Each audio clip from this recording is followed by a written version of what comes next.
Kumusta mga ka-movie? Welcome ulit sa Minutes Movie Recap. Ibabahagi ko sa inyo ngayon ang 2024 sci-fi movie film na pinamagatang Fallout. Noong 2077 sa Estados Unidos, ang mga balita sa telebisyon at radyo ay nagpapahayag na nawawala ang presidente at maaaring magbaba ng mga bomba sa lalong madaling panahon. Gayunpaman sa isang salo-salo, pinatay ng host ang lahat ng mga aparato at hinihiling sa mga tao na mag-enjoy. Sa hardin, pinasaya ni Cooper ang mga bata sa kanyang cowboy act. Pagkatapos ng palabas, namangha si Cooper nang may takot habang bumabagsak ang isang bomba sa lungsod na may malaking pagsabog, nagdulot ng wakas sa mundo. Ang alimpuyo ng shockwave ay agad na tumama sa bahay at binasag ang mga bintana, kaya't nagpanik ang lahat at nagsimulang tumakbo. Ang mga host ay nagtago sa kanilang bunker at sinuntok ang mga nagnanais na sumama sa kanila habang ang iba ay umalis sa kanilang mga sasakyan. Tumakas si Cooper sa kanyang kabayo kasama ang kanyang anak habang mas marami pang pagsabog ang makikita sa malayo. 219 na taon nakalipas, isang pribilehiyadong bahagi ng humanity ay namumuhay sa mga underground bunkers kilala bilang vaults dahil ang ibabaw ay naging masyadong mapanganib. Si Lucy ay naninirahan sa Vault 33 at may mga mahuhusay na kasanayan na ginagamit niya upang tulungan ang komunidad tulad ng pipe fitting, science knowledge, teaching, gymnastics, at fencing. Isang araw, humiling siya sa konseho ng pahintulot na lumahok sa triennial trade sa Vault 32, isang pangyayari na dapat magbigay sa kanya ng asawa, at pinagtibay ng konseho ang kanyang hiling. Tinulungan si Lucy ng kanyang pamilya na maganda para sa okasyon at nag-ayos pa ng isang munting salo-salo upang ipagdiwang. Pagkatapos, inililipat nila siya sa pasukan ng Vault 32 kung saan nakilala niya ang kanyang magiging asawa na si Monty, na medyo mahiyain at awkward. Sumama si Monty sa Vault 33 at pagkatapos ng isang seremonya upang gawing opisyal ang kasal, sinasaya ng mga pamilya ang salo-salo.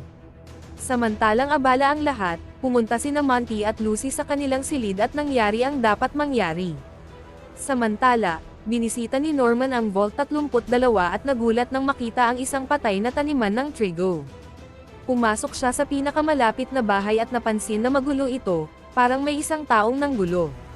Nung pumunta siya sa isang silid sa likod, natuklasan niya na ang pinuno ng Vault, na kilala rin bilang Overseer, ay pinatay na. Bigla namang narinig ni Lucy ang ilang ingay at sigaw sa layo. Sa madaling panahon ay naririnig na rin niya ang mga putok, kaya kinuha niya ang kanyang computer brace na kilala bilang Pip-Boy upang suriin si Monty. Lumilitaw na siya'y mula sa ibabaw, ibig sabihin ay siya at ang kanyang pamilya ay mga raider na pumasok sa vaults. Matapos nilang masamsam ang Vault 32, nagpanggap silang mga lokal upang makapasok sa 33. Inaatake ni Monty si Lucy at nagsimula ang isang laban, na nagresulta sa pagbato ni Monty kay Lucy sa oven bago niya ito hablutan ng kutsilyo. Nung naka-recover si Lucy, inaatake niya si Monty upang maaga ang kutsilyo, ngunit lubhang malakas si Monty at nagawang saksakin siya. Sa puntong iyon, tumunog ang alarm at na-distract si Monty, kaya ginamit ni Lucy ang pagkakataon upang patumbahin siya gamit ang blender. Kinuha ni Lucy ang pang-injection at lumabas sa kanyang silid. Sa kanyang paglabas ay natuklasan niya na marami sa kanyang mga mahal sa buhay ang pinatay at sinasamsam na rin ang vault na ito.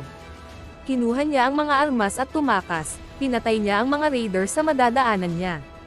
Ang salo-salo ay naging isang lugar ng digmaan habang nakikipaglaban ang mga lokal sa mga raiders, bawat grupo ay may namamatay bawat segundo. Isang raider ang naipit sa pinto at sumabog ito. Lucy carefully moves around, shooting raiders when she has the chance. Muntik na rin mapatay si Norman, ngunit binaril muna ni Lucy ang mananaksak bago niya pinatago si Norman. Sa sandaling iyon, natagpuan siya ni Monty at sinubukang patayin siya, ngunit binatukan siya ni Hank, ang ama ni Lucy, mula sa likuran bago tuluyang sinaktan at ibinaon sa isang barrel list ng mga pickles. Pagkatapos ay tumakbo sina Hank at Lucy sa corridor na nagkokonekta sa mga vaults at natagpuan na may mga bihag na ang mga raider. Pinapili ni Moldaver, ang leader ng mga raider, si Hank sa pagitan ni Lucy at ng mga bihag, kaya pinili ni Hank si Lucy. Isinara niya ito sa isang aparador at pinatulog siya ng mga raider gamit ang mga tranquilizer. Sinabi ni Moldaver kay Lucy na kamukha niya ang kanyang ina bago sila umalis kasama si Hank at ang iba pang mga raider patungo sa ibabaw. Sa kanilang pag-alis, sinabi nila sa mga bihag na tumakbo bago ay activate ang isang bomba. Pagkatapos, nagsimula ang mga nakaligtas sa paglilinis at ang mga katawan ay dinala para gawing pataba. Ayaw ni Lucy na makikita ang kanyang mga minamahal na nasasaktan, kaya't nagpasya siyang lumaban. Alam niyang kailangan niyang hanapin ang kanyang ama upang magkaroon ng kapayapaan. Alam niyang ito ang tamang bagay na gawin kaya't nagpunta siya sa konseho upang humingi ng tulong. Gayunpaman, tumanggi ang lahat dahil sa takot na maging biktima rin sila. Ngunit hindi sumuko si Norman at pinilit si Chet na buksan ang pinto ng lihim. Ino-offer ni Chet na sumama kay Lucy, ngunit pinatulog lang siya nito. Umalis si Lucy nang maingat at iniwan si Norman nang nagpaalam. Si Lucy ay nahaharap sa mundo sa unang pagkakataon, at nadama niya ang init ng araw, ang mga labi ng lungsod na dating umiiral, ang mga bangkay sa paligid, at ang lawak ng karagatan. Sa ibang dako sa ibabaw, si Max ay nagte-training kasama ang Brotherhood of Steel, isang organisasyon na layuning mapanatili ang advanced technology at regulahin ang paggamit nito dahil hindi nila pinaniniwalaan na ang humanity ay dapat pagkatiwalaan dito. Ang kanilang layunin ay pigilin ang kahit anong panganib ng apocalypse. Madalas na naabala si Max ng ibang kadit na nag-e-enjoy sa pagpapahirap sa kanya para sa kanilang kaligayahan. Sa klase, pati ang guro ay sumasaktong sa kanya kapag hindi niya nasasagot ang tanong. Isang hapon, may naglanding na grupo ng eroplano sa lugar ng pagsasanay, at nakita ng mga estudyante ang mga kabalyero na nakasuot ng T-60 power armor, na pinapangarap nilang maging tulad sila isang araw. Sa sandaling oras, matapos mag-settle ang mga kabalyero, nag-iikot sina Max at ang kanyang best friend na si Dane upang silipin ang mga armado ng malapitan, at naalala ni Max ang araw na nakilala niya ang isang kabalyero noong bata pa siya, na nagbigay inspirasyon sa kanya upang sumali sa Brotherhood. Sa ibang pagkakataon, natutunan ni Max na ang isang grupo ng mga kadit ay napili upang maging squirrels at sumama sa mga kabalyero sa kabundukan. Kasama dito si Dane, kaya nalulungkot si Max na mawawala ang kanyang tanging kaibigan. Kinabukasan, sumigaw si Dane nang isusuot na nila ang kanilang mga bota dahil may naglagay ng mga razor blades dito, sinabotahe ang kanilang pagkakataon na umalis. Akala ng mga leader na si Max ang may gawa nito, kaya't agad nilang kinuha siya para sa pagtatanong. Sumumpa si Max na hindi niya ito ginawa at tapat siya sa Brotherhood, handang gawin ang anumang kinakailangan upang makatulong kahit na mapanganib. Sa kanyang pagkasorpresa, ang mga salitang ito ang nagbigay sa kanya ng pwesto bilang squire ni Dane. Pagkatapos, dumalo si Max sa seremonya para sa kanyang inisyasyon. Pinainit ng isang kabalyero ang kanyang metal na kamay at hinipo ang likod ni Max, iniwan ang tatak ng Brotherhood bilang isang peklat. Pagkatapos, sumali siya sa isang pag-aaral ng misyon, kailangang hanapin nila ang isang hinahanap na lalaki na tumakas mula sa Enclave, isang paramilitaryong organisasyon na itinuturing na direktang pagsasalin ng pamahalaan ng Estados Unidos. Binigyan ng grupo ng isang larawan ng lalaki at ang kanyang asong kasama habang natutunan nilang ninakaw niya ang isang napakapanganib na bagay na dapat bawiin upang maiwasan ang isang trahedya. Si Max ay itinalaga sa isang kabalyero at umalis sa isang eroplano, na sabik na simulan ang misyon. Sa ibang lugar, isang grupo ng mga bounty hunter ang lumalapit sa isang kuta at pinatay ang bantay sa labas. Nakarating sila sa sementeryo dahil hinahanap nila ang isang kilalang bounty hunter na nakapiit sa loob ng ilang taon. Lumilitaw na itong hunter ay iniingatan na nakalibing ng buhay, at isang beses sa isang taon ay binubuklat siya ng leader ng kuta, pinuputol ang ilang piraso, at ibinabalik siya sa libingan. Habang sila'y nagsisilip-silip, natagpuan nila ang isang libingan na may nakakabit na mga IV bag at mga tubo na lumalabas mula sa lupa. Natuklasan ng mga bounty hunter na ito ay isang ghoul, na ang ibig sabihin ay mga taong nabago ang anyo. Pagkatapos, binuksan ng grupo ang kabaong at inilagay ang manok sa harap nito bilang pagsusuri kung ang ghoul ay baliw o hindi. Nang buksan nila ang kabaong, lumabas ang ghoul, at natuklasan na siya ay si Cooper. Siya ay magaan na kumuha ng manok, at inalok ng grupo na magtrabaho sila ng sama-sama upang mapanatili ang malaking premyo, na parehong hinahabol ng Brotherhood. Alam nila na ang lalaki ay pupunta sa California upang hanapin si Moldaver, na nagpapakita na si Cooper ay dating taga roon.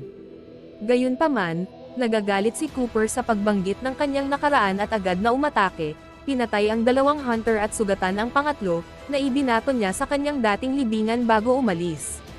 Isang flashback ang nagpapakita na sa Enclave, tumutulong si Dr. Wilzig sa programa ng pag-aalaga ng mga aso. Hindi niya pinapayagan ang praktika ng Enclave na sunugin ang mga bagong silang na tuta na may timbang na mas mababa sa 10 onsa, kaya nagpeke siya ng record upang mailigtas ang buhay ng isang mabibigatang tuta. Ang tuta ay binigyan ng pangalang CX-404, at sa mga taon, tinuruan ni Wilzig ito na maging mabait at tapat na alagang hayop, na nagbibigay sa kanya ng karamay habang siya'y nagsasagawa ng mga eksperimento sa lihim. Lumikha siya ng isang maliit na pulsating blue bead na ini-inject niya sa kanyang leeg. Isang araw, nahuli siya ng kanyang katrabaho at binyantaan siyang i-report siya, kaya't lumaban si Wilzig laban dito upang pigilan siya. Tumalon si CX-404 at sinugod ang lalaki, pinatay ito upang protektahan ang kanyang Panginoon. Pagkatapos, tumakas si Wilzig at si CX-404 mula sa pasilidad habang iniiwasan ang putok mula sa isang turret, at ngayon sila ang hinahabol ng Brotherhood. Bumalik tayo kay Lucy, siya'y naglalakbay sa mga labas ng mga gusali at nagulat nang makadiscover ng mga labi ng isang pamilya na gumamit ng lason upang tapusin ang kanilang buhay, tila nag-isip sila na mas mabuti pa ito kaysa sa mabuhay sa apokalipsis. Sa gabi, natutulog siya sa tabi ng isang kampuhan, ngunit biglang nagising sa ginagawa ni CX-404. Habang ang aso ay nagsasalakay sa isang mutadong ipis na nagtatago sa malapit, si Lucy ay pumihit at nakita si Wilzig na nakatitig sa kanya. Pagkatapos, ipinaliwanag niya kung paano lumaki at naging mas mapanlamang ang red roaches nang sila ay magiba mula sa normal na ipis. Inudyukan ni Wilzig si Lucy na umuwi dahil ang mga lupain ay masyadong mapanganib, ngunit tumanggi si Lucy na umalis nang walang kanyang ama. Nang mapahiya, sinabi ni Wilzig na magbabago ang kanyang mga layunin kapag ang mga pangyayari ay magpapalit sa kanya sa isang ibang hayop, at umalis kasama si CX-404. Sa umaga, huminto si Wilzig at si CX-404 upang magpahinga sa tabi ng ilang mga itinapon na mga barile ng kemikal. Pumasok si CX-404 sa isang kuweba at umalis na may hawak na kamay ng tao sa kanyang bibig, na nagpapahiwatig kay Wilzig na malapit ang isang mapanganib na halimaw. Samantala, sinubukan ni Max na makipag-ugnay sa Knight Titus, ngunit binaliwala siya nito. Sa huli, naiinip si Titus at humiling na pababain sila ng piloto ng mas maaga, hindi nag-aalala sa kanilang itinakdang lugar. Hinawakan ni Titus si Max, at sila ay tumalon mula sa eroplano upang magsimulang maglakbay sa kabundukan. Sandali pa lang, narating nila ang lugar na may kuweba at nakakita ng ebidensya na naroon si Wilzig. Nagpasya silang pumasok sa kuweba, at habang sila'y pumasok, sila ay inaatake ng isang mutant na oso na kilala bilang Yaogway. Agad na nasira ang armas ni Titus, kaya't sinubukan niyang sumuntok, ngunit walang nangyari kaya't tumakbo siya sa takot. Sumugod ang Yaogway sa kanya at madali siyang pinatumba bago ito sisirain ang kanyang armadura. Lumuhad si Titus at humingi ng tulong, kaya lumabas si Max at pinutukan ang Yaogway sa ulo. Pagkatapos, binuksan ni Max ang helmet at pumunta sa kanyang bag upang humanap ng gamot. Sinisi ni Titus si Max para sa nangyari, binabastos siya habang inilalarawan ang mga bagay na ginagawa nila sa mga squire na hindi nagagawa ang kanilang mga trabaho. Nainis sa kawal na duwag, nagpasya si Max na huwag bigyan si Titus ng gamot, sinasabi na hindi niya karapat-dapat maging isang kawal. Pagkamatay ni Titus, kinuha ni Max ang armadura at sinubok ang lakas nito, nagdala ng ilang pinsala sa bayan habang siya'y nag-iisip kung paano gamitin ang mga sandata ng armadura. Sa malapit, napansin niya ang isang taga-kolekta ng manok na binubugbog ang isang mamimili, kaya't hinailan niya ito pabalik sa kanyang buhok at pinalaya ang mamimili. Gayunpaman, ibinunyag ng taga-kolekta ng manok na binubugbog niya ang mamimili dahil sa pang-aabuso nito sa mga manok. Nang itaas ni Max ang kanyang mga kamay sa hiya, natuklasan niya na ang kanyang suot na damit ay naglalaman ng mga jets sa mga braso. Matapos ang maraming paglalakad, nakarating si Lucy sa pamilihan ng Philly, ngunit walang sumasagot sa kanyang mga tanong nang siya'y magtanong tungkol sa kanyang ama. Bigla siyang nakakita ng ilang Voltec sa isang tindahan at pumasok upang tanungin ang clerk kung saan niya ito nakuha, ngunit nagulat ang clerk nang banggitin ni Lucy si Moldaver at pinaalis siya. Sa kanyang pag-alis, si Lucy ay bumangga kay Wilzeg, na maaring masabi na siya ay mula sa Vault 33 at sinimulan ang lahat ng alam niya tungkol dito bago siya paalalahan ng umuwi muli. Bago pa man magtanong si Lucy kung paano niya nalaman ang lahat ng iyon, nagpakita si Cooper, na hindi nag-aalala sa pagbabawal ng Philly sa mga goal. Lumabas din ang clerk at ipinaliwanag na binayaran siya upang ilipat si Wilzeg palabas ng Philly, kaya't pinaputukan siya ni Cooper at tinanggal ang kanyang paa. Lahat ay nagmamadali upang magtago, at inihayag ng clerk na magbabayad siya ng 1,000 bottle cap sa sino man ang makapatay kay Cooper. Isang laban ng armado ang sumunod habang binabaril ng mga lokal ang mga raiders, determinadong patayin si Cooper para sa gantimpala. Gayunpaman, dahil siya ay isang ghoul, hindi masyadong naapektuhan si Cooper at pumapatay sa kanyang mga kaaway nang walang kahirap-hirap. Ginamit ni Lucy ang gulo upang sikretong pumasok sa tindahan at natagpuan ang pangalan ni Moldaver sa talaan ng clerk. Natagpuan rin niya ang isang baril sa pader at kinuha ito para sa kanyang sarili. Sa labas, nagpatambo si Cooper ng clerk, ngunit nang subukang hulihin si Wilzeg, sinakmal siya ni CX-404, kaya sinaksak siya ni Cooper. Pagkatapos, lumabas si Lucy at binaril si Cooper ng tranquilizer, na walang epekto sa kanya. Sumubok si Cooper na magpaputok, ngunit sa sandaling iyon si Max ay dumating at itinulak si Lucy palayo. Sinabi niya kay Lucy na mahalaga si Wilzeg, humihiling sa kanya na protektahan ito habang siya ay nakikipaglaban. Binuhat ni Lucy at ng clerk si Wilzeg papasok sa tindahan habang si Max ay humahabol kay Cooper, nagdudulot ng ilang pinsala sa bayan habang iniisip kung paano gamitin ang mga armas ng Armadora. Sa tindahan, ginamit ng clerk ang isang makina upang putulin ng kaunti pa ang paa ni Wilzeg at binigyan siya ng metal na prosthetic. Pagkatapos, sinabi niya kay Lucy na si Wilzeg ay dapat dalhin kay Moldaver, kaya pumayag si Lucy na bantayan siya na umaasa na ito ay dadalhin siya sa kanyang ama. Habang nagtatakas ang dalawa, si Cooper at si Max ay patuloy na naglalaban sa kalsada. Sa kasamaang palad, si Max ay may problema pa rin sa pagkontrol sa Armadora at sinaksak ni Cooper ang isang cable sa likod na nagpapalutang kay Max. Pagkatapos, sinundan siya ni Cooper ng daliri at sinend siya sa langit, kaya't si Max ay naglakad sa kalangitan hanggang sa siya ay bumagsak ilang milya ang layo mula roon. Pagkatapos, binuhay ni Cooper si CX-404 at sinimulan siyang sundan habang ito ay naghahanap para sa kanyang Panginoon. Ilang oras ang nakalipas, humingi si Wilzeg kay Lucy na huminto upang magpahinga, ngunit bigla niyang sinabi na siya ay magpapaalam na gamit ang lason. Bago siya mamatay, sinabi niya kay Lucy na dalhin ang kanyang ulo kay Moldaver at baguhin ang hinaharap. Walang nakikitang ibang pagpipilian, sinimulan ni Lucy na sipain ang kanyang pagkasuklam at simulan ang pagputol. Sa huli, dumating si Cooper at si CX-404 sa lugar na ito, ngunit ang natira lamang ay ang walang ulo na katawan ni Wilzeg. Pagkatapos kumain ng ilang gamot, siya at ang aso ay nagsimula ng sundan ang mga yapot ni Lucy sa buhangin. Samantala, si Lucy ay patuloy na naglalakbay habang dala ang ulo. Nang siya ay huminto upang magkampo, siya ay nagmasid ng mas malapitan at isang pakpak ay patuloy na sumusuntok sa kanyang mga daliri tuwing hinahawakan niya ang leeg ni Wilzeg. Just in case, naglagay siya ng isang tracker sa loob ng ilong.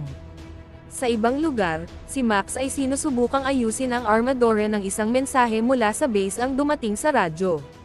Tinutugma ni Max ang boses ni Titus at sinabi na patay na ang kanyang squire, ngunit nang sabihin ng mga leader na ipapadala nila sa kanya ang isa pa, siya ay nagpanik at sinira ang radyo. Pagkatapos siya ay bumalik sa pamilihan upang bumili ng mga kailangan niyang parte, ngunit dahil hindi niya sapat ang pera, siya ay walang ibang magagawa kundi ang magbenta ng ilang ngipin. Pagbalik niya sa Armadora, nakita ni Max na ito ay napaliligiran ng mga raiders. Sinubukan niyang labanan sila, ngunit marami ang mga ito at madali siyang nadurog, iniwan siyang bogbog sa lupa. Tumanggi si Max na sumuko, kumuha ng ilang mga kasangkapan at sinubukang muli, pinatumba ang 2 tao. Sa pakikipagsapalaran sa iba, pinilit siya ng mga raiders sa loob ng Armadora at hindi sinasadyang wasakin ang bungo ng isang kaaway, kaya't tumakbo ang natitirang isa. Sa sandaling iyon, dumating ang isang Brotherhood aircraft upang ihulog si Thaddeus, ang bagong squire. Wala si Max ng ibang pagpipilian kundi ang magdamit ng Armadora at magpanggap na siya ay si Titus. Sinampalatayanan siya ni Thaddeus at umalis silang magkasama. Dahil si Thaddeus ay isa sa mga taong dating nanggugulo kay Max, ngayon maaaring maghiganti si Max sa pamamagitan ng pagpapagawa sa kanya ng lahat ng uri ng mga kaunting gawaing gaya ng pag-akyat sa puno upang kunin ang mga mansanas. Sa huli, natagpuan nila ang katawan ni Wilzeg at sinimulan ang pagsunod sa landas ni Lucy. Habang sila ay naglalakad, ibinahagi ni Thaddeus na siya ay dating pangunahing biktima ng kanyang mga kaklase at nang dumating si Max bilang pinakabagong baguhan, si Thaddeus ang kumuha ng pansin at isinama ang atensyon sa kanya, ngunit siya ay lubos na nadarama ang masama tungkol dito. Sa Vault 33, nagpapasya ang konseho ng parusa. Hindi na si Chet ang gatekeeper, at binigyan si Norman ng medyo nakakaduwang mga gawain tulad ng pagdadala ng pagkain sa mga nakakandado na mga raiders.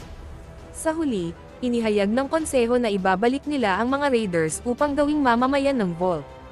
Tinitingnan ni Norman na ang mga ito ay mga mamamatay tao na dapat bitayan, ngunit lahat ay hindi sang-ayon sa ideya.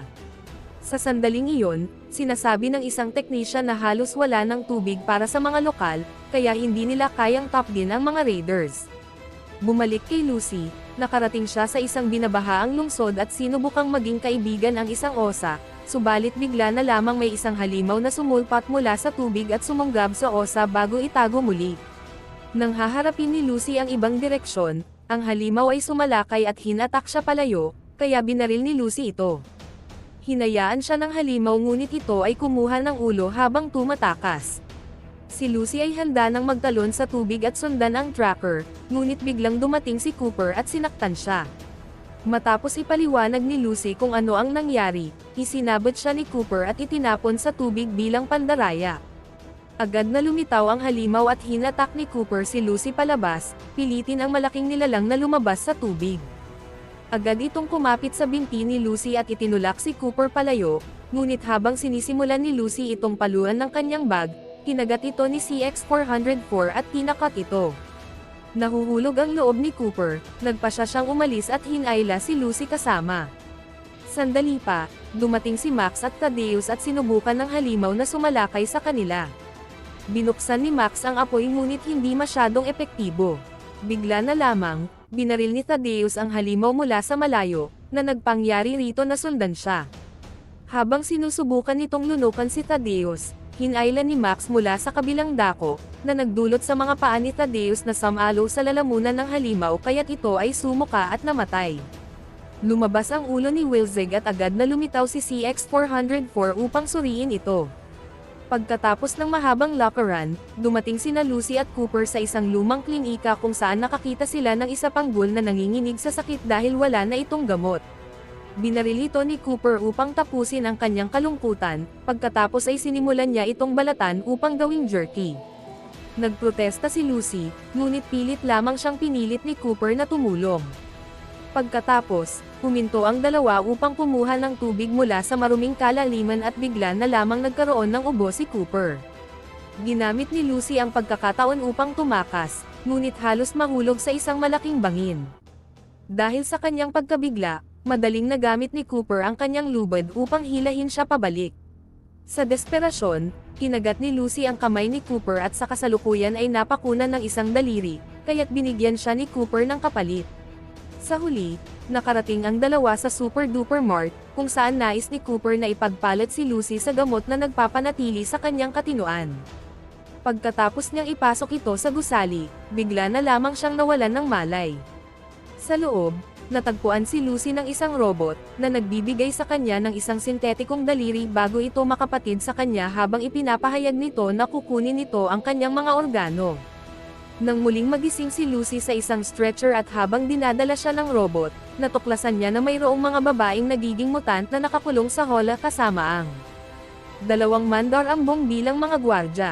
Sa silid ng operasyon, naglabas ang robot ng isang lag-ari, kaya sinipa ni Lucy ito at sumalakay. Pagkatapos, natagpuan ni Lucy ang isang armas at dinala ang robot upang takutin ang mga mandarambong, ipinaliwanag niyang nilagyan niya ng lason ang mga syringe ng robot. Pumayag silang pakawalan sila at buksan ang mga hola, kaya't tumakas ang lahat ng mga babae maliban sa isa na lubos nang naging isang ghoul. Sa gulat ni Lucy, ang mga hola na hindi niya nakita ay nagbukas upang maglabas ng ilang mga galit na ghouls, na sumalakay sa mga mandar ambong hanggang mamatay silang lahat. Sumugod ang huling babae kay Lucy, kaya't walang ibang pagpipilian si Lucy kundi patayin ito. Sa kanyang pag-alis, sinabi ni Lucy kay Cooper na hindi niya kailanman magiging katulad niya at ibinigay sa kanya ang ilang gamot. Pagkatapos niyang umalis, pumasok si Cooper sa gusali at nakatagpuan ng mas maraming gamot. Natagpuan rin niya ang isang pelikula na ginawa niya sa kanyang mga araw bilang artista, kaya't umupo siya upang panoorin ito. Sa Vault 33, dala ni Norman ang pagkain sa mga bilanggo, na nagsasabing ang mga taong nasa pamamahala ay hindi walang sala at may madilim na nakaraan. Mausisa, sinubukan ni Norman na suriin ang mga record ng Vault 32 ngunit hindi siya pinayagan sa pag-access. Pagkatapos ay hinikat niya si Chet at magkasama silang pumunta sa Vault 32 upang mag-imbestiga. Sinusuri nila ang Pip-Boy ng isa sa mga bangkay at natutunan na ang huling tanda ng buhay ay natuklasan 2 taon na ang nakakaraan, na tumutugma sa kalagayan ng mga halaman sa labas. Ibig sabihin nito na ang lugar ay ganito na at hindi ang mga raiders ang pumatay sa mga taong ito. Base sa posisyon ng mga bangkay, tila nagpatayan sila.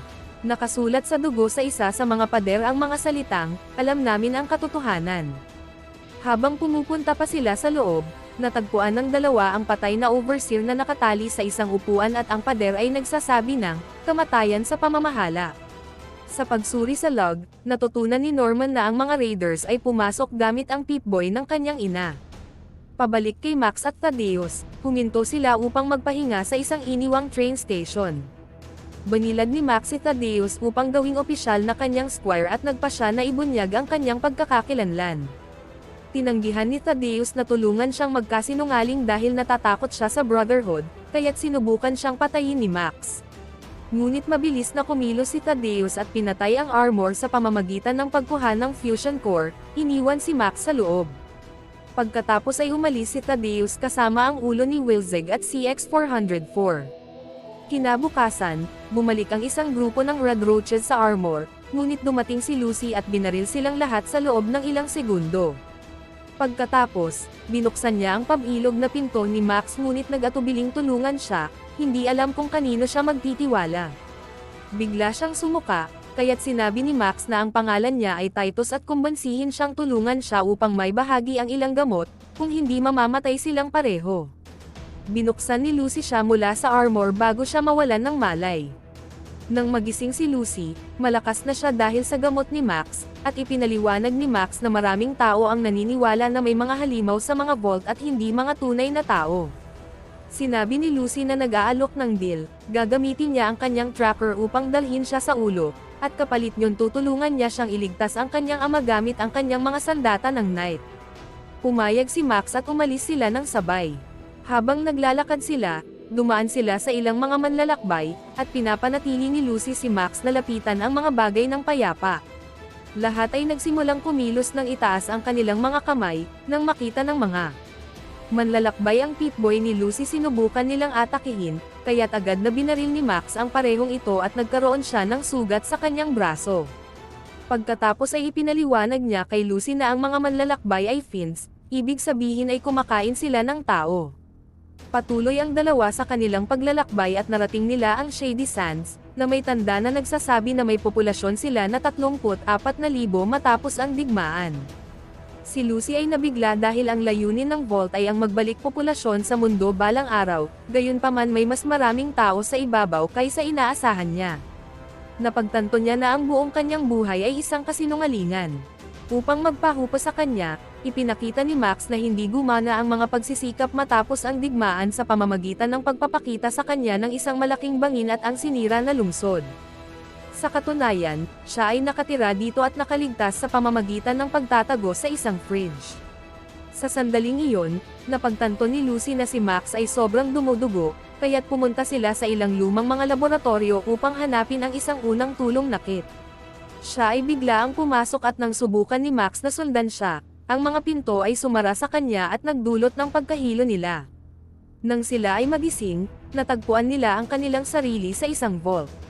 Samantala, Sa Vault 32, patuloy na nagsasagawa ng investigasyon si Norman at Chet at napagtanto nila na ang mga lokal ay sinusubukang pumunta sa Vault 31. Sa mga mamamayan ng Vault 33 ay bumoboto para sa kanilang bagong overseer at si Betty ang panalo sa pamamagitan ng landslide. Sinuri ni Norman ang kanilang mga record sa halalan at natuklasan na lahat ng kanilang piniling overseers ay nagmula sa Vault 31 kabilang si Betty, at nangyari rin ito sa Vault 32.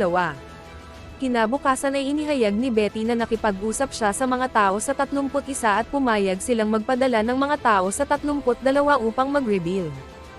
Habang sinusuri ng mga tao mula sa 33 ang Vault 32, nagulat si Norman na walang mga bangkay o dugo sa paligid.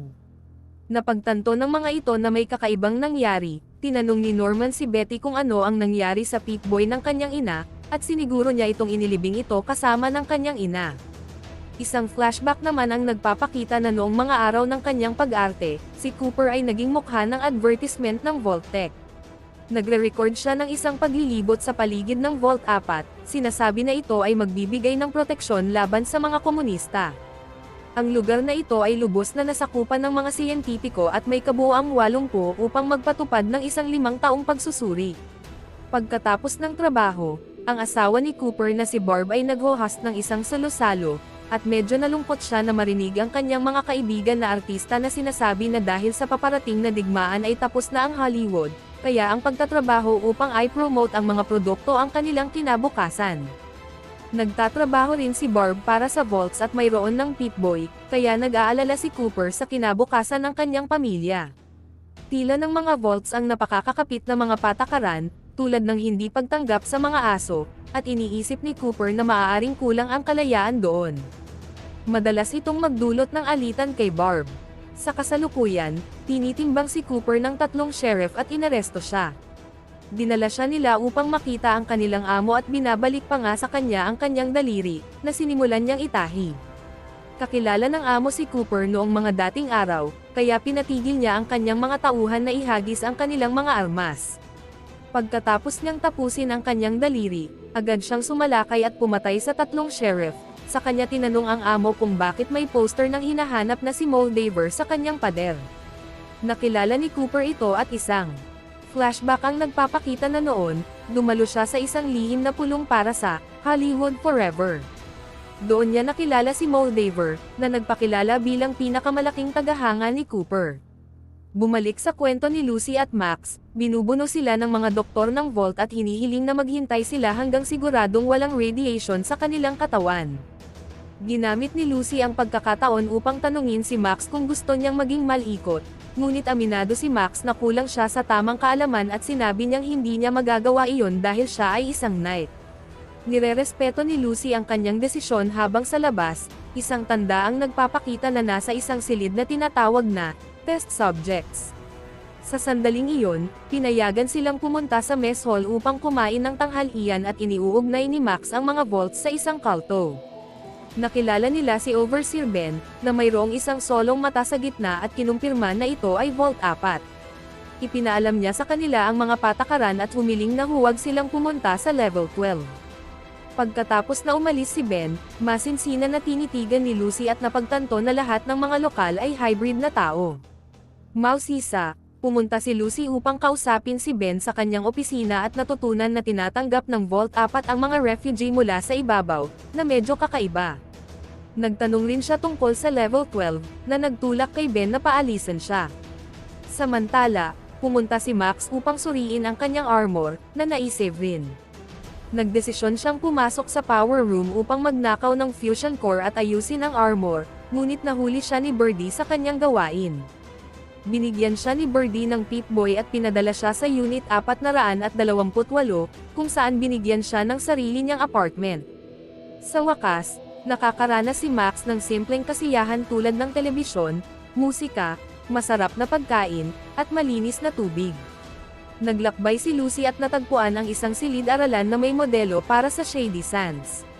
May isang timeline na nakasulat sa isang chalkboard at napagtanto niya na ang Vault ay kinontrol na ng New Californian Republic, na kinumpirma niya sa pamamagitan ng paghahanap ng bandila. Pagkatapos ay tinawag ang lahat ng mga lokal upang magtipon upang gawin ang tradisyong surface dweller na pinangungunahan ni Birdie. Bumubukas ang lahat ng mga Pip-Boy at ang kanilang mga damit habang nagsisimula silang mag-alay sa Flame Mother, nagchachant at binuburga ang kanilang mga sarili sa mga abo ng patay. Kumakain din sila ng dugo at nagpapasapasa ng isang painting ng mukha ni Moldaver, na tila siya ang Flame Mother na ito. Nababahala, pumunta si Lucy upang hanapin si Max, na nag-e-enjoy sa kanyang oras at gusto nang gawin ang maruming gawain. Nabigo si Lucy na makumbinsi siya, kaya nagmadali siyang pumunta sa elevator at pumasok sa level 12 upang maghanap ng patunay. Habang naglalakad siya, hindi niya nakita ang isang halimaw sa bintana. Sa wakas, natagpuan niya ang isang laboratory na may mga bahagi ng tao na nagpapatunay sa human experimentation. Mayroon ding isang tape na nagpapakita ng isang babae sa isang tangke na nagluluwal ng mga nilalang na kumakain sa kanya. Patuloy si Lucy sa paghahanap at natagpuan ang maraming buntis na mga babae sa mga kapsula, ngunit kailangan niyang magtago kapag pumasok ang isang siyentipiko para sa araw-araw na check-up. Nang subukan niyang umalis, narinig siya ng siyentipiko at nagbigay ng alarma, kaya itinapon niya ang isang bote sa kanyang mukha. Biglang nagmadali si Birdie at ang kanyang mga bantay at sinimulan si Lucy ng laban, ngunit marami siyang nabagsakan bago siya napangibabawan at nasakot. Sa beach, gumagamit ng metal detector ang dalawang naglalakbay upang mahanap ang mga gamit sa buhangin. Pagbalik nila sa kanilang tahanan, nakita nila si Cooper sa kanilang kusina at walang ibang pagpipilian kundi sagutin ang kanyang mga tanong. Nalaman nila na isa sa mga anak ang umalis upang sumali sa grupo ni Moldaver at hindi na bumalik, ngunit ang kanyang kapatid ay naengganyo rin sa mga pangako ni Moldaver na ayusin ang mundo. Binalaan ni Cooper ang binata hanggang sa ibahagi nito na si Moldaver ay nasa observatoryo. Pagkatapos, sinubukan ng binata na atakihin si Cooper upang ipagtanggol ang kanyang mga paniniwala, ngunit si Cooper ang unang pumutok at pinatay ang lalaki. Isang flashback ang nagpapakita na hindi gusto ni Cooper ang talumpati ni Moldaver sa pulong, na nagsasalita tungkol sa kamatayan ng American Dream at nagpapahiwatig na korap ang Vault-Tec. Nilabas siya ni Moldaver para kausapin ng pribado, ibinunyag niya na alam niya si Barb. Si Moldaver ay nasa gilid ng ilang kamangha-manghang pag-aaral na maaaring makatulong sa sangkatauhan, ngunit ninakaw ng Vault-Tec ang lahat mula sa kanya. Pinapaalala niya si Cooper na ang digmaan ay isang negosyo at ipinaliwanag na ang Amerika ay nakakulong sa isang giyera sa yaman sa loob ng mahigit isang dekada, simpleng binili lamang ng Vault-Tec ang mga paraan upang tapusin ang giyera na iyon. Binigyan ni Moldaver si Cooper ng mikropono upang makakikilala sila sa Pip-Boy ni Barb, iniwan si Cooper na hindi alam kung sino ang pagtitiwalaan. Pagbalik niya sa bahay, nag-install si Cooper ng bug sa Pip-Boy ni Barb, ngunit agad niyang pinagsisihan at itinapon ang kanyang sariling bug sa basurahan. Gayunpaman, sa gabi pagkatapos makakita ng isa pang ad ng Vault-Tec, naisip niya na gusto niya ang katotohanan at nagmadali siyang pumunta sa basurahan upang kunin ang bug. Sa kasalukuyan sa Vault 4, hinandcuff ni Ben at Birdie si Lucy sa isang mesa at pinanood siya ng isang tape. Maraming taon na ang nakalipas, isang halimaw ang pumasok sa vault at pumatay sa lahat ng mga siyentipiko sa laboratorio. Nalilito si Lucy hanggang sa ipinaliwanag ni na Ben at Birdie na noon, ang mga siyentipiko ay nag-eeksperimento sa paghahalo ng mga tao sa mga species na matibay sa radiation upang subukang gawing kaya nilang tumano sa mataas na radiation. Gayunpaman, ang mga eksperimentong ito ay lubhang pumalpak at ang mga nilalang ay pumatay sa mga siyentipiko. Ang halimaw sa recording ay dating tao, at ang kasalukuyang naninirahan ng Vault 4 na ay mga naligtas lamang mula sa lahat ng mga pambihirang eksperimentong iyon. Humihingi ng paumanhin si Lucy sa pagkakamali at nang tanungin siya tungkol sa eksperimento sa Vault 33, sinabi niyang wala ito. Ang mga salitang iyon agad niyang nagdulot sa kanya ng pag-aresto. Habang dinala si Lucy ng mga gwardya, nakita siya ni Max na dumadaan at sa wakas ay nagdesisyon na itigil ang pagiging malamig na tao, kaya nagmadali siyang magnakaw ng power core. Sa parehong sandali, si Lucy ay hinandcuff sa harap ng isang pulutong upang ipapatay, na sa kultura na ito ay nangangahulugang itapon sa ibabaw kung saan inaakalang imposible ang kanilang mabuhay. Sa sandaling nawalan ng ilaw at pumasok si Max sa silid sa kanyang armor, nagdulot ito ng takot sa lahat at nagsimula si Max sa pagwasak ng mga furnitures ngunit bago ito umabot sa masama, nagawa ni Lucy na patahimikin siya at umalis sila ng sabay papunta sa ibabaw. Pagkalabas, pinaalis ni Lucy si Max sa kanyang armor upang maibalik nila ang power core sa vault, kung hindi sila magkakaroon ng kapangyarihan upang mabuhay. Pagkatapos ay ibinahagi ni Max ang kanyang tunay na pangalan at ipinagtapat kung ano ang kanyang ginawa kay Titus. Gayunpaman, natutunan na ni Lucy kung gaano kadelikado ang wasteland at nirerespeto ang kanyang ginawa upang mabuhay, kaya pumayag silang magtuloy-tuloy sa kanilang paghahanap sa ulo. Samantala, huminto si Thaddeus sa isang gasolinahan upang suriin ang sugat sa kanyang paa na iniwan ng halimaw. Patuloy si CX-404 sa paghahanap sa ulo, kaya nagpasya si Thaddeus na ibilanggo ito sa loob ng isang kahon ng soda bago umalis. Habang naglalakad siya sa dalampasigan, natagpuan siya ng lalaki na iniligtas ni Max noong isang araw. Nagpapanggap itong isang doktor at dinala siya sa isang lumang klinik, kung saan ibinigay niya kay Thaddeus ang ilang gamot kapalit ng fusion core. Iniinom ni Thaddeus ito at nagiging masaya habang ang kanyang paa ay agad na gumagaling. Sa gasolinahan, dumating si Cooper at narinig ang mga hikbi ni CX-404, kaya pinakawalan niya ito at sinundan papunta sa ulo. Samantala, si Thaddeus, nakatagpo ng isang radyo tower at tumawag sa base upang humingi ng sakay. Habang siya ay naghihintay, nakita niya si Lucy at Max na lumalapit kaya pinapaputukan sila, ngunit lahat ng kanyang mga bala ay nauubos nang hindi man lamang tumatama sa kanyang mga target. Habang umaatras siya, sinundan niya ang isang patibong at ang isang arrow ay pumasok sa kanyang leeg, ngunit hindi siya namatay. Tinanggal niya ang arrow at ang sugat ay gumaling, nangangahulugang binago siya ng gamot na ibinigay sa kanya ng doktor patungo sa isang gun. Sa sandaling iyon, dumating ang mga sasakyang panghimpapawid ng Brotherhood at nag-aalala si Thaddeus na patayin, kaya pumayag si Max na palayain siya kapalit ng ulo ni Wilzeg. Pagkatapos ay kinuha niya ang isang random na ulo mula sa lupa at sinira ang mukha nito upang ituring ito bilang si Wilzeg. Binigay niya ang tunay sa Lucy at sinabihan siya na pumunta na hanapin ang kanyang tatay bago siya halikan. Sa Vault 33, biglang namatay ang lahat ng mga raider dahil sa may naglagay ng rat poison sa kanilang pagkain. Ang attender ng ospital ay nahuli para rito, ngunit ito ay gawa ni Betty. Agad siyang nagpadala ng mga assignment para sa repopulation at nalaman ni Chet na pupunta siya sa 32 kasama ang kanyang girlfriend at ang kanyang anak habang si Norman ay mananatili sa 33.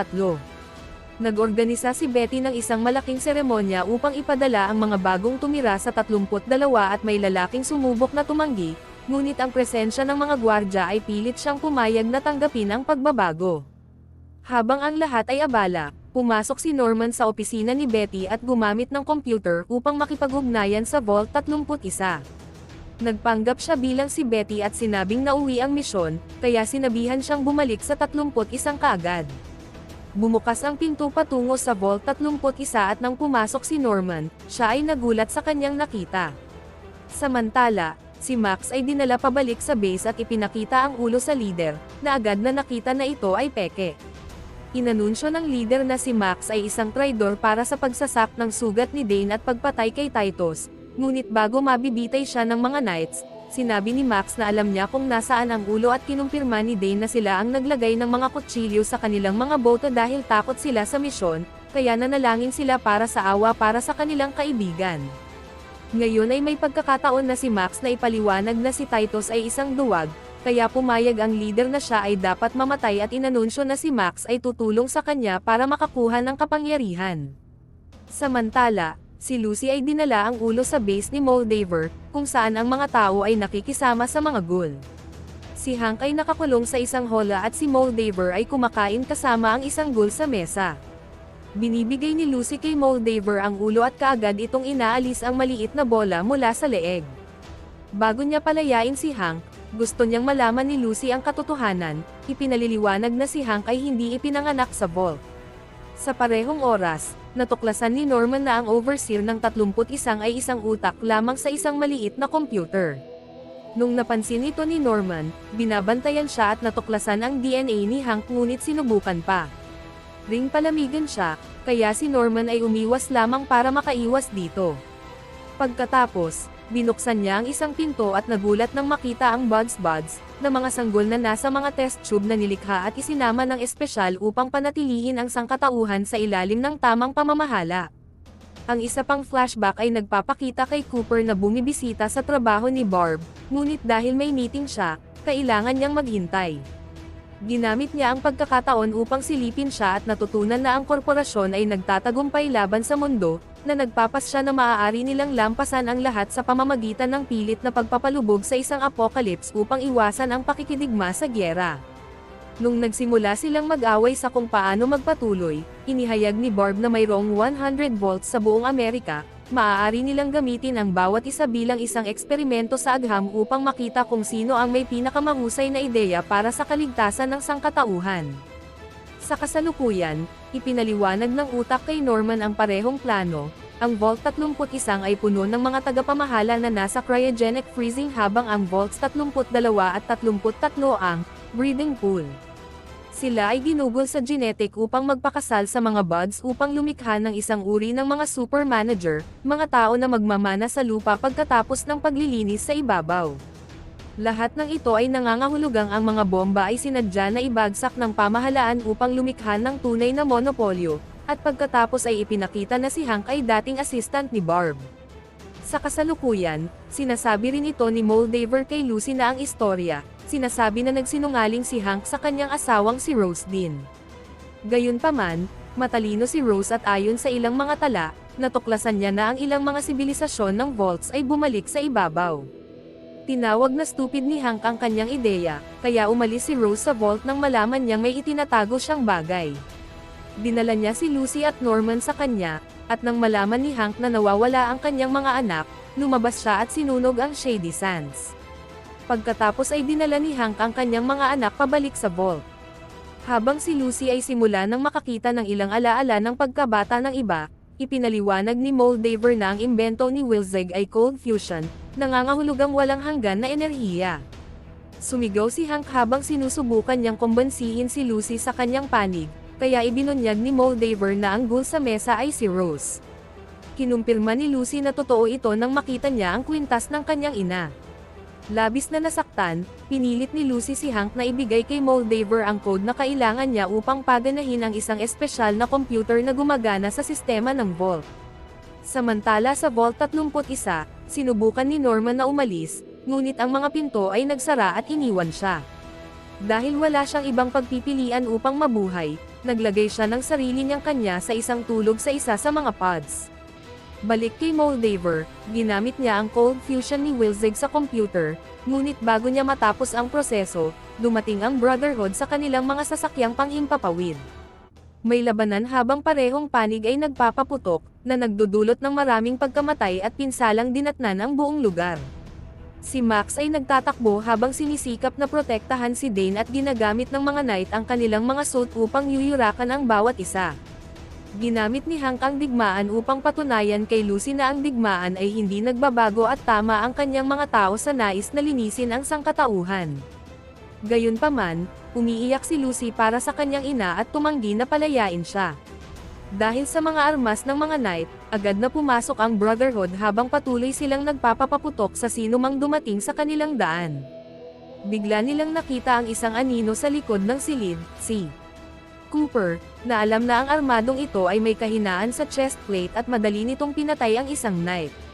Sinubukan ng isa pang knight na magpaputok, ngunit sumira ito sa grid ng kuryente at nawala ang ilaw. Alam ni Cooper kung paano umaksyon sa dilim, sinimulan niyang patumbahin ang mga knight isa-isa. Habang ang mga knight ay abala sa pagsisikap na labanan si Cooper, ginamit ni Max ang pagkakataon upang umakyat sa hagdanan at hanapin si Lucy. Nang mabilis na pinalaya niya si Hank mula sa kanyang kulungan, sinabi ni Lucy sa kanya na si Hank ang sumira sa tahanan ni Max. Habang sila ay nag-uusap, naglagay si Hank ng armor ng knight at sinubukan niyang patayin si Lucy. Sumugod si Max sa kanyang depensa, ngunit madali siyang ibinagsak ni Hank. Nalulungkot, kumuha si Lucy ng baril at ipinuwesto ito sa kanyang ama, ngunit hindi niya kayang barilin ang kanyang sariling ama. Sa sandaling iyon, dumating si Cooper at binaril si Hank sa pisngi upang tabuhin ito. Gusto ni Cooper malaman kung nasaan ang kanyang pamilya, Ngunit sa halip na sagutin, tumakas si Hank sa armor. Pagkatapos, nakita ni Cooper na maraming sasakyang pang-impapawid ng Brotherhood ang darating, kaya hinihingi niya kay Lucy na magtulungan at hanapin si Hank upang mabuo nila ang komplikadong plano. Kinuha ni Lucy ang isang baril at pinatay si Rose mula sa kanyang paghihirap, pagkatapos ay umalis sila kasama si Cooper. Sa sandaling magising si Max at makita si Moldaver na tumakbo papunta sa computer upang paganahin ang cold fusion, na nagbukas ng lahat ng kuryente para sa isang kalapit na lungsod. Sa kasamaang palad, siya'y namatay sa sobrang pagdurugo. Sa sandaling iyon, dumating si Dane at iba pang mga sundalo at iniisip na si Max ang pumatay kay Moldaver, kaya ito'y itinuring na bayani, ngunit hindi na si Max masaya ngayon na alam na niya ang katotohanan. Samantala, dumating si Lucy at Cooper sa Hollywood, na naging isang lugar na bulok din, habang si Hank ay patungo sa New Vegas. Dito nagtatapos ang ating kwento. Sana ang ilang minutong pagbuod ng pelikula ay nagbibigay sa inyo ng saya. Huwag niyo kalimutang mag-subscribe, like, share at pindutin na rin ang bell button upang lagi kayong updated sa bago nating palabas. Thank you for watching.